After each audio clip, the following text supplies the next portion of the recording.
قرية دورين قرية كردية تتبع إداريا لمحافظة اللاذقية جبل الكرد أو جبل الأكراد. عدد سكانها حوالي 5000 نسمة، كلهم كرد، لكنهم فقدوا لغتهم الكردية منذ نهاية العهد العثماني، حيث كانت جمعية الاتحاد والترقي تحارب اللغة الكردية، لتأتي بعدها الحكومات السورية المتعاقبة الشوفينية وتكمل مشروع جمعية الاتحاد والترقي، فتختفي اللغة الكردية بين أهلنا في الجبل. من عشائر الجبل موشان، عوجان، كيخية، شيخان، وفيهم رشوان أيضا.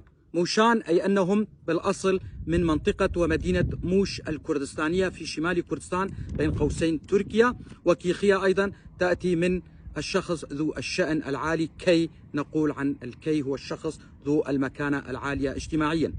يعمل الأهالي بالزراعة وتربية المواشي، وفيها شجرة دلب كبيرة عمرها حوالي 500 سنة، وهي شجرة عملاقة.